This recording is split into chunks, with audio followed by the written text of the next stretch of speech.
everyone, and welcome to Moving Picture Massacre episode number 6. I just had to ask that because I could not remember. It's been a few weeks since we've done a new episode. I was on vacation, Ricky was moving houses, Matt was filming tons of videos on his own channel, which are just as cool, so go check those out as well. But now we're back. We're all here. We're all in, our collective homes again. And we watched a new movie.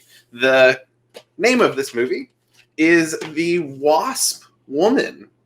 So, Matt, I know you found this in a box set. I found a copy in a different way, a single copy, when I was in Tennessee, actually, with Ricky. So not super long ago, just a few months ago. But tell us about this movie, Matt. All right. So this movie is a sci-fi movie. It's 66 minutes long and it's in black and white. So it's a short movie. It's simple. You're not going to get a whole lot of color with this. But overall, I enjoyed it for being, as short as it was at least. Also for the age of this movie, I think it came out in, let me look real quick. I believe it was the early 50s, if I'm not mistaken. No, late 50s. 1959 is when this came out. But anyways, this is my copy right here, The Wasp Woman. And he's right. Mine came in a five movie box set, a sci-fi box set. And I'm going to go ahead and I'm going to read my description on the back of this. And then I'll let Tom, because his is different. We discussed this. But mine says, enjoyable Roger Corman film, who's the director of this movie, about cosmetics tycoon Cabot, fearful of aging, uses of royal jelly from wasps to become young and beautiful. The results are a wasp monster who must kill. So my description of this movie is short and sweet, and that's kind of how the movie went for me as well. It was short and it was sweet. I didn't expect much, and I think I got more than I expected from this. But yeah, what's the back of your box say, Tom? So my copy is a Acme video copy. The funnest part about this one, at least when Ricky and I saw it, was this sweet little Fright Factor sticker. I did a quick video with Ricky and talked about that once before, but this is on the level of bone chilling. It's just underneath blood curdling, so we're almost there with this one. But the back of this one says, fearful of growing old, an aging cosmetics mogul experiments with wasps to rejuvenate herself. Unfortunately, she grows antennae, big bulging eyes, and has an insatiable urge to kill. Besides that, everything is okay. You may never look at insects the same again. And I would have to say the only thing that I was disappointed about in this movie, because honestly, nothing else bummed me out or anything like that, was that the cover of mine, as well as the cover of Matt's, has this sweet little wasp with a lady's face on it. And I really wanted that to happen. I wanted this exact thing to be on camera, and it was not. It was quite different. But Ricky, tell us what you thought about this movie. Overall, I'm kind of with Matt. I mean, I like the movie. I'm kind of in the same boat where I was with A Stranger Is Watching, where it was a solid watch. It's probably not something I'll watch again, but I don't regret watching it. Funny thing about it is, even though I enjoyed the movie, everything that I have on my little list of notes are things that I hated. But I did like the movie, so don't take my little pet peeves saying that this is a terrible movie, because it's not. It's an enjoyable watch. I mean, if you got a free hour, Tubi has it for free. Go check it out on there. Tom, you really didn't let us know what you thought about it. You just kind of talked about the case. So what did you think? I enjoyed this movie. There was nothing that I necessarily didn't like, in all honesty. One of the things that I like a lot about these style of movies, or this era of films, is the score. The score for these movies are so dramatic. Like, so many big damn drums. Like, I just picture that orchestra up there, and there's 4 of those guys with one of those drums that's 6 feet long, and they're just pounding the shit out of that. For the most trivial or unsuspenseful scenes ever, there's just still bomb, bomb, bomb going on, and it's fantastic to me. It makes me enjoy everything that's going on. Even if it's supposed to be suspenseful and everything, I don't get any suspense out of it because of that music. It just makes me enjoy it because of the music. So I liked that a lot. I did like that it was short again. That was nice. The monster reveal is towards the end, and I kind of expected that. A lot of times I feel with movies similar to this, it's the build up the entire time, or even a very loose or weak build up, even, just a lot of talking and dialogue. And then, oh my God, the monster's there at the last 10 minutes of the movie and somehow, gets vanquished instantly. Yeah, no, I enjoyed the movie thoroughly, I would say. You have anything to say, Matt? I'm sure you do. Yeah, I do. First off, what are we just diving right into things we like here? Because I'm ready to go. Do it. I do want to start and agree with you though on the cover. Like when you look at it, you see that awesome wasp right there with that lady's face on it, and you're like, that is badass. And don't let this deceive you because you do not get that.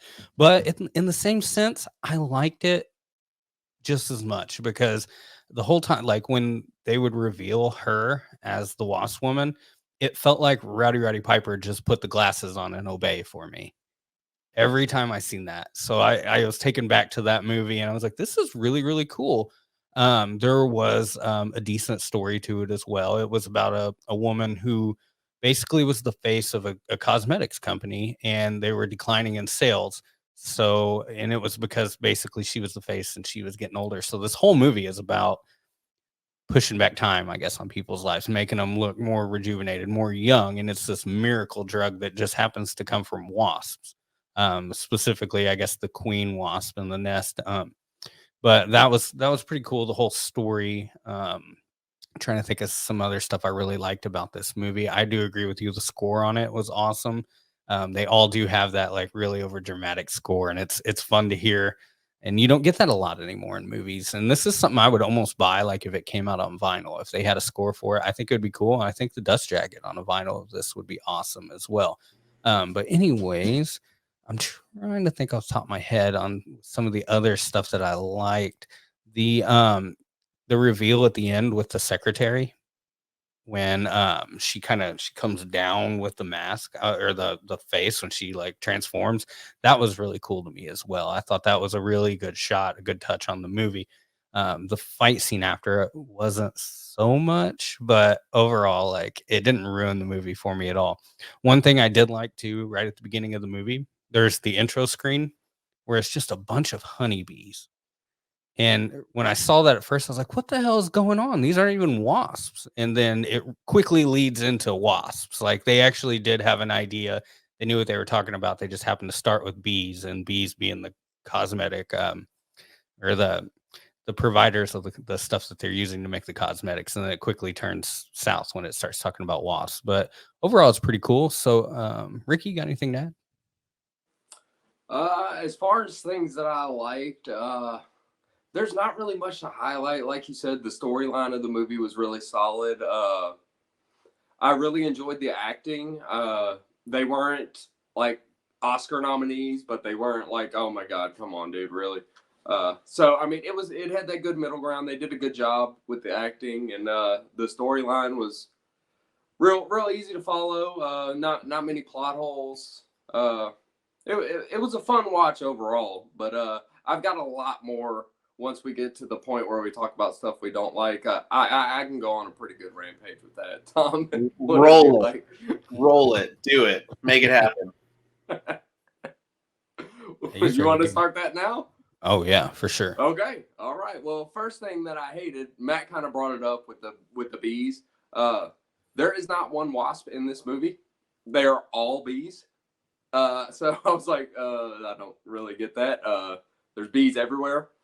Another thing that I really hated is right at the beginning when they're having their first board meeting and they're trying to figure out why the numbers are declining. And basically the entire board, all of the men just start applauding when this dude basically, in more words, said, hey, bitch, you're ugly as fuck. And everybody's just like, yeah, well said. Yeah, that's a show of the times, I feel, with this movie, for sure. Yeah. What the fuck is that? But before I keep going, do y'all have anything y'all hated that you want to add? Tom, I'll start with you. Anything that I hated, I don't. That dude was a dick. And he lived through the whole movie too, which was kind of a bummer. I kind of wanted him to get it towards the end, and it didn't happen. The guy, the scientist that created the rejuvenating serum from the Queen, he doesn't quite make it. From what I can tell, it's kind of hard. But the way that he goes out, you know, throwing the acid in her face towards the end, that was cool. But as soon as he did it, it like broke on her face and she was like, ah, and whatnot. But then he just kind of went, and died. Like he was strong enough for this one last chuck of a bottle and then just like looked at her and was like, and like fell down, and that was it. And I was like, oh man. But I honestly, I don't think there was anything that I hated or super disliked. I enjoyed it a lot. Matt, was there anything you didn't like to an extent? There wasn't really things I didn't like. There was things I laughed at a lot, though. Sure. One thing I did forget to mention that I did like was the professor throwing the bottle of is it carbolic acid. Mm-hmm. That was cool. When it hits her in the face, I was like, that was pretty awesome, actually. Like, good throw to start. But the bottle itself, when you look at it, it's literally just a white label that someone scribbled carbolic acid on with a Sharpie. I thought that was funny. I do dismiss that as being like a bad thing, though, because of the time. You can get by with that. Who knows? One thing I was disappointed at was the end of the movie when the guy that pretty much all of us was hoping would die lived. When he shoves her out the window, though, like she's a Wasp Woman, it would have been awesome if she like sprouted wings and flew back in and just like continued the fight. And we didn't get that, so I was a little disappointed in that as well. Other than that, yeah, it's just a bunch of silly things in the movie. I don't think there was really a whole lot of kills in it either, if I'm not mistaken. Was there 3? I know 2 that I remember. One of them was the snooping doctor at the beginning, and it was pretty cool. I did like that she could transform though, where it wasn't necessarily like she was just permanent, kind of like Jeff Goldblum in The Fly, Mm-hmm. where he just basically just continues to become this like insect and he can't change back. Like she could go back and forth from being, youthful to just this disgusting monster with horns and no wings. But yeah, there wasn't a whole lot of stuff I just was absolutely upset about. There was one thing that bugged the hell out of me now that we think about it, and I wanted to go back and watch it some more to figure it out if I was just wrong or if this was just style and I don't realize it.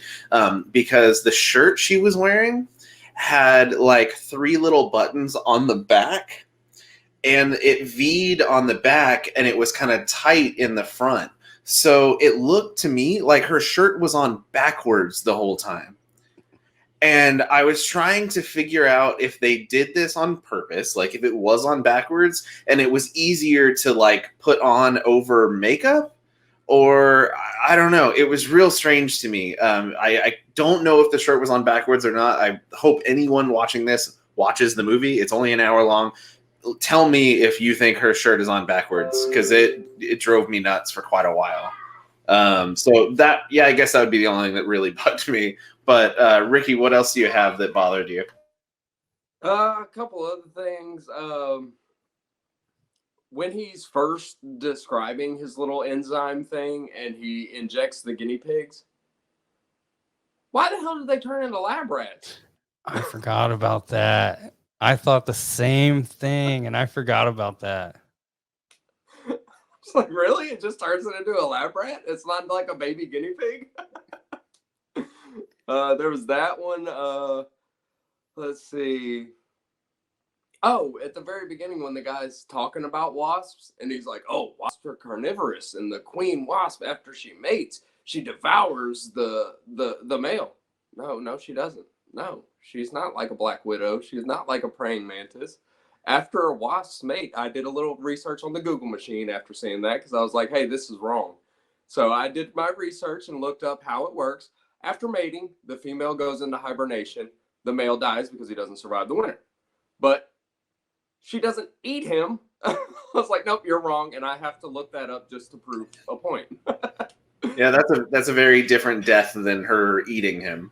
Yeah, very, very different. And then the last thing that really bothered me was so after the cat jumps on the doctor and he just kind of throws it into the cremator and everything, instead of like trying to figure out what he did wrong, he just goes and jumps into traffic. He's like, fuck this, I'm out. And just jumps into traffic. I was like, what the fuck was that? Go figure out what you did wrong and make it better. And he did that unsuccessfully too. Yeah. Which was pretty funny. The whole cat fight was pretty hilarious in itself too, because like it's not like on the ground and it doesn't have any kind of like leverage to, you know, force itself on this guy. Like he's holding it by the neck and he's like trying to fight it. And I laughed at that quite a bit. And I do wish the cat actually had more like makeup on it. I don't know if I'm assuming they didn't use a real cat for the whole thing, if any of it, honestly. But it was basically just a rabid cat. I think there might have been a tad bit of like effects on whatever kind of cat dummy they use, but it would have been cool like if the cat had wings or you know, some different kind of eyes or something, or even, you know, movies like this, I'm not bothered when they do stuff when you can see like the lines hanging off of stuff to make it fly. That would have been cool to me too as well. I would have enjoyed that just as much, and I think it would have been fairly easy, and they just kind of avoided it. I may be wrong, but it looks like during the fight and that with the cat, it looked like the cat was beginning to sprout wings. It looked like it had some kind of thing on top of its back. I may be wrong, but it kind of looked like it was starting to grow some wings. Yeah. It looked like there was something right between the shoulders. So maybe it didn't make it that far, but it was beginning to. But I thought I saw something between the shoulders. So that may have been some wings trying to come out. That would be cool. And that whole scene, like you talked about the doctor walking out into traffic, that would have been a more enjoyable scene, like if that was how he died. I mean, making it to the end, that's fine and all. I probably would have switched the guy who lived with the doctor in the end. Like he just died, you know, giving it all, trying to kill him, and then the doctor getting killed by his creations. I think that would have been something that would have been a little bit more enjoyable to watch, would have made a little bit more sense. But yeah, instead, like he like defeats this rabid cat and then walks out into traffic unsuccessfully, so he can come back as one of the heroes at the end of the movie and throw the carbolic acid into her face. Now that I say it, that sounds kind of cool still too. I mean, throwing acid in someone's face, whether it's a wasp person or a regular person, is pretty cool. Yeah, and it looked good. It looked like it really hit a person in the face and busted.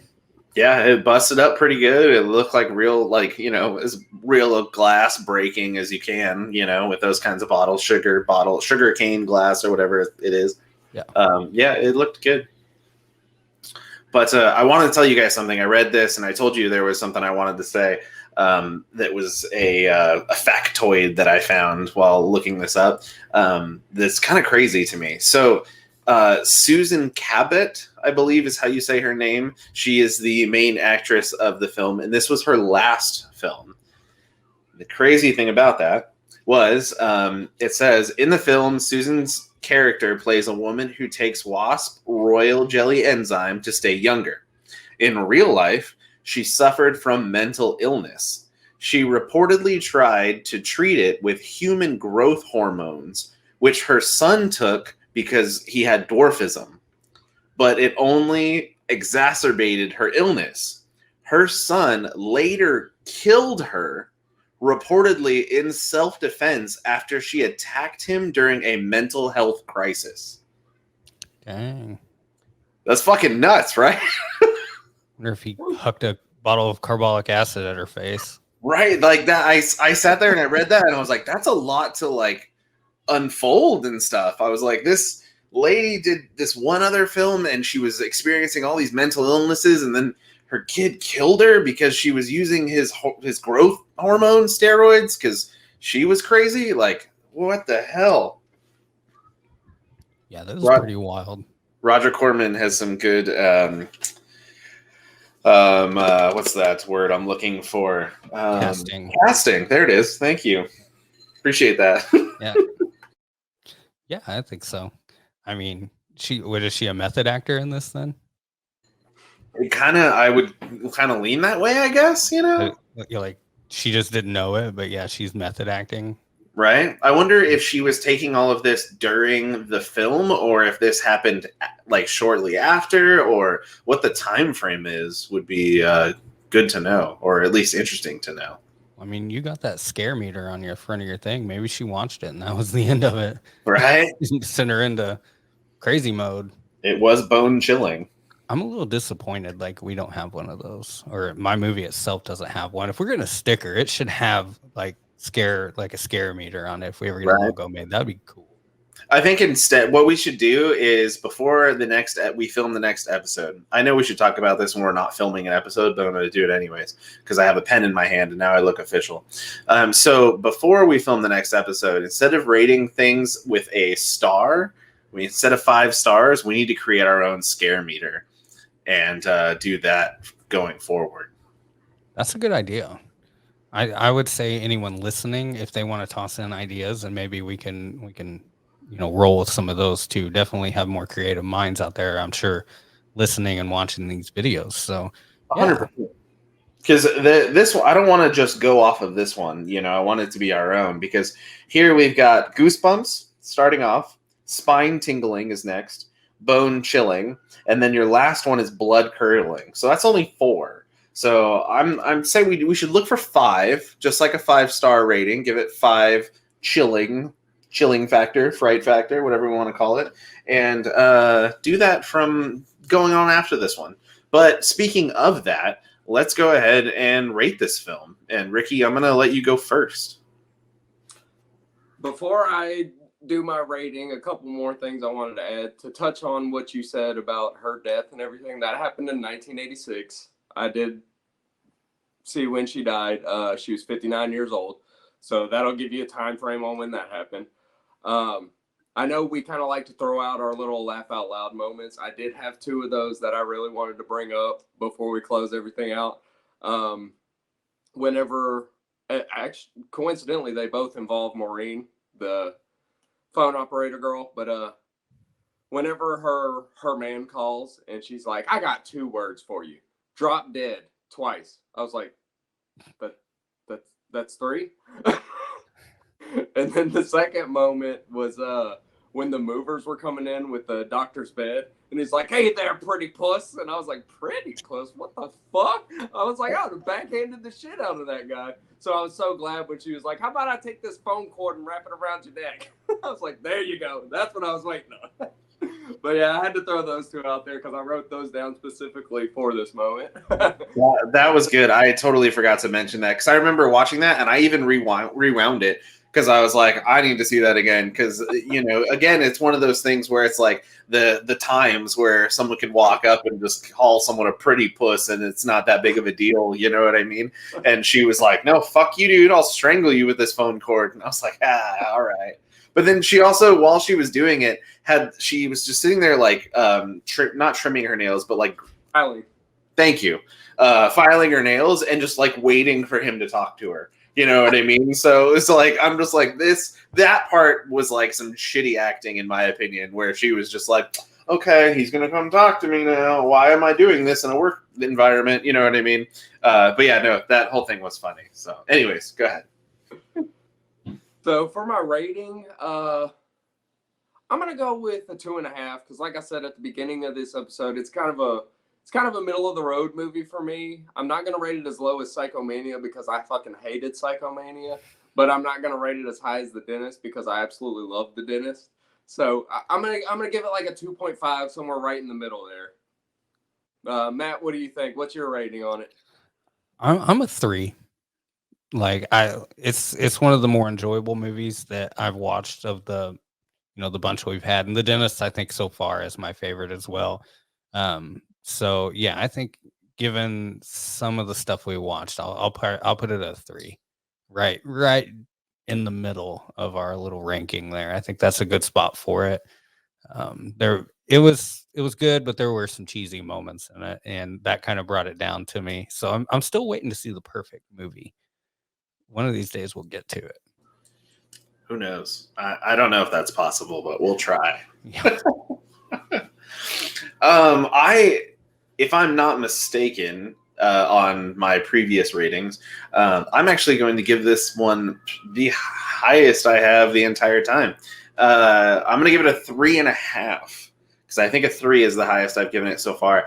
I thoroughly enjoyed this style of movie, this era of films, the black and white, super dramatic kind of acting at all times, throwing in the weird monsters that look, like garbage most of the time. I live for this kind of garbage. So I was super happy the way that it was. And an hour is the perfect length for something like this. You can't get bored with an hour. You don't feel like anything's drawn out. You get all the good stuff. The story itself is not that complicated. It's about a lady who wants to look younger. This weird bee guy has got some younger bee serum, and that's it. And it makes things get weird. And if it continued on for another half an hour where she went back and forth in her transformations and killed more people, sure, killing more people is fun to see, but it wasn't necessary. It gave you that scare of, seeing her transform, which I would have liked to see a progression of the transform. That would have been cool. But seeing her kill a couple people and then she has that spot where she's help me, and she doesn't want to change, ends up changing and killing more people. It was great. I loved it. It's everything that I like in these old black and white movies. So 3.5 out of 5 for me. Does Ricky, do you have anything you want to close out with on this one? Not necessarily. That's really all I got to say for closing it out. Please check out this movie. Like we said, it's a good watch. It's solid. It's very entertaining. Go in with the right mindset. Remember, it is a movie from the 1950s, so don't expect any awesome CGI, anything like that. You're not going to get it. It's a black and white film. If you got an hour of free time, like I said earlier, it's free on Tubi. Just download the Tubi app. Check it out. You get a couple advertisements, but it's fucking free. Just take what you can get. Yeah. Matt, any closing thoughts for you? Yeah, I mean, same thing. Go watch this movie, and people are watching this podcast, and we do it. And I like to thank those people. Every couple days now, I'll get a picture from someone who's like, "Hey, I just started buying VHS tapes again. I know we do this, and we are inspiring people to go back and live their childhood, and it's kind of cool. It makes me feel good while we do this. But it would be nice to get some feedback from people as well on these movies, what they thought. So if you're watching this, you're listening to this because we're on, most major podcast networks. I got to start churning out the movies a little quicker on there. Leave us some feedback. Tell us what you thought about it. Tag us on Instagram, Moving Picture Massacre. That's always a good one as well. If you want to make your own little video review too, I would appreciate that. I would love to see what people say. We could probably even start adding stuff like this, when we do these. So people's opinions, little comments and everything. It would be fun to know what other people out there are saying. So yeah, definitely look for those avenues, I guess, to notify us, to tell us what you're doing and what you think about it. Tom? I 100% agree with you. It'd be really great to see what you guys think of these movies. If you check them out yourselves, if you have a couple minutes or 5 minutes or whatever you want to do to sit and actually record yourself talking about this movie, letting us know what you think, send it our way. We'd be happy to include it with our review. There's no reason why we're going to shun someone else's voice on something as dumb as these movies are. And, we're not the authority of these movies in any way, shape, or form. These are all new to us, and we're just happy to watch them and happy to bring them to you guys because hopefully, or possibly you've never seen them either, just like we have, and we're bringing something new to you just like it is to us. So thank you guys so much for watching episode 6 of Moving Picture Massacre. As Matt said, you can catch the audio podcast pretty much anywhere, Spotify, Apple, all those types of things. There are 6 episodes now on our YouTube page, along with a couple little spotlight episodes of just random tapes that we have found, purchases that we've made, gifts we've been given, things like that. So if you've never been here before, thank you for stopping by. If you're a return viewer, we appreciate you very, very much and hope to see you next time. Have a good one, guys. Later, everyone.